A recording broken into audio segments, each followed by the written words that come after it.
Hola, muy buenas tardes, ¿cómo están? Bienvenidos a una emisión más de Yo Consumo Podcasts. ¿Y dónde está el psicólogo?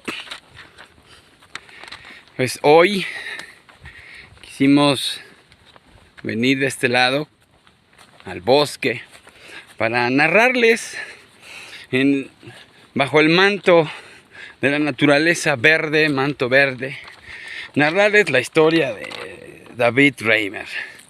Si no han escuchado al respecto de David Reimer nació en Winnipeg el 22 de agosto de 1965.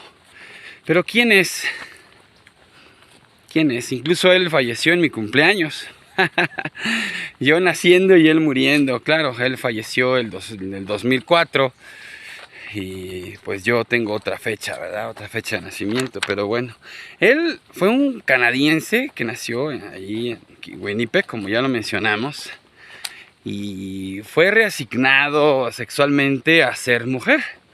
Después de que su pene fuera accidentalmente destruido por una circuncisión médica. También por esta falta de ética médica cuando tenía 8 meses de edad. El psicólogo, después de esto, John Money, sus padres fueron a ver al psicólogo, y el psicólogo John Money, que supervisó su caso y consideró que la reasignación de Reimer a ser mujer, quiso dar por probado con esto de que la identidad de género se aprendía desde aquellos entonces, ¿no?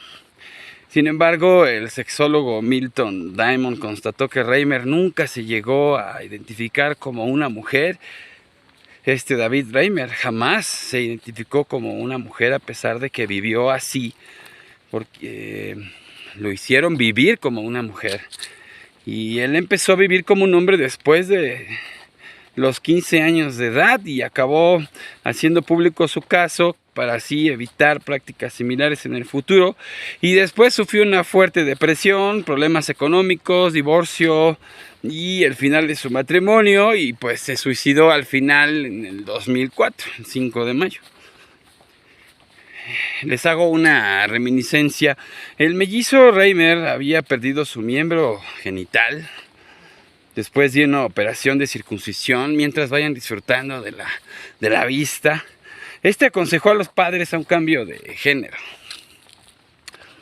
O sea, el psicólogo aconsejó a los padres un cambio de género por el accidente que tuvo, de la falta de ética, de la circuncisión a través de esto, después de esta operación. Y aconsejó a los padres un cambio de género y comenzó a intervenirle de manera psicológica, cambiándole el sexo. Imagínate nada más. Primero le puso por nombre Brenda. Después comenzó una terapia hormonal y finalmente le impuso una vida de niña a través de vestidos, juegos, maneras y actitudes femeninas. Entonces, en julio de 1967, Brenda fue operada y se le implantó mediante una cirugía una vagina rudimentaria en el cuerpo de David. Fue transformado en un cuerpo femenino. No sabemos, hemos analizado el caso y no sabemos qué fue lo que los padres llevó a la desesperación de estos gemelos Reimer. Y esta desesperación precisamente fue el golpe de suerte que el doctor Money utilizó para llevar, pseudodoctor, ¿verdad? Pseudopsicólogo, para llevar a cabo los experimentos con los que esperaba comprobar sus teorías. No conforme con esto, con experimentar solamente con David, también decidió organizar encuentros sexuales entre él y su hermano y los obligaba a tener prácticas sexuales, entre otras cosas. Pseudopsicólogo doctor nunca pensó en las consecuencias que traería al experimentar con seres humanos. El daño que le hizo a los gemelos Reimer fue un daño irreparable, ¿no? Y bien, mucho se ha especulado al respecto y esperado sobre la decisión que tomaron los padres aconteciendo esta situación. Se puede decir que en la ignorancia, la familia Reimer entre el miedo, entre la ignorancia, entre la preocupación que tenían por lo acontecido, los llevó a tomar esta atroz decisión de llevar una vida de mujer, como lo llevaría la vida a su hijo. Quizá esta decisión los orilló a ser influenciados por un, entre comillas, doctor de buen prestigio, supuestamente, ¿verdad? Lo que menos querían los padres era hacerle daño, sin embargo, pues eso fue lo que hicieron. Podemos concluir tal vez y puntualizar entonces que en la práctica psicológica tiene que estar basada forzosamente en la ética y el código de ética del psicólogo. También en los conocimientos, en la experiencia vivencial y las habilidades que son adquiridas a través de la investigación y la práctica psicológica. Así como profesional. Hay que formar profesionales para después aplicar de una manera integral a la psicología con nuestros pacientes. Ahora, en la cuestión legal y ética, ¿qué leyes de salud y aspectos del código se infringieron, del código de ética del psicólogo se infringieron por este caso? Pues primero el respeto y el derecho a la dignidad de las personas al imponer sus ideas y que debe experimentar sobre un ser humano utilizando métodos agresivos, invasivos, según el cuidado responsable al no hablar con la verdad y decir que solo eran hipótesis las que el pseudopsicólogo tenía sobre el género y no hablar claro sobre los procedimientos que pretendía utilizar. Las leyes que infringió también, entre muchas otras, fue el artículo 2, el artículo 4, que habla de la salud mental como el bienestar primero, que es psíquicamente que experimente una persona, y el núcleo familiar enteramente. El artículo 4, que desempeña una función esencial en el desarrollo pues de las potencialidades de la persona, en las que se debe proporcionar apoyo, cuidados, educación, protección a la salud, alimentación suficiente y adecuada, respetar los principios de autonomía individual, independencia, igualdad y no discriminación, y todos aquellos que garanticen la igualdad en el ejercicio de sus derechos. La calidad de las intervenciones psicológicas aquí fueron deficientes, perturbadoras y lesivas para la integridad moral y la salud emocional de ambos hermanos. Pues imagínense, ¿no? Poner a una persona, a un ser humano, operarlo, ponerle una vagina rudimentaria, hacerlo y decirle que viva como una mujer toda su vida. Ambos hermanos tuvieron la comunicación de los resultados. Todo esto fue facticio, fue ficticio, sin datos reales, solo a conveniencia del psicólogo y sexólogo. Entonces, ¿qué sucedió? Que hubo sometimiento porque no se respetó su sexualidad ni ideología. Las consecuencias fueron fatales y devastadoras para la familia, ya que ambos hijos terminaron padeciendo depresión, frustración y finalmente se suicidaron los dos, ya en la edad adulta.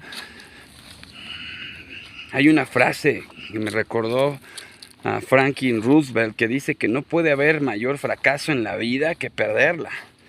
Este caso, de verdad que se trata de una falta de ética profesional y lleno de injusticia, porque fue un verdadero crimen, ¿no? Dado su desenlace fatal que se cometieron, ese tipo de atrocidades por psicólogos con falta de ética, de código de ética, y afortunadamente, pues de estas experiencias podemos aprender de nuestros errores e intentar no recaer en ellos.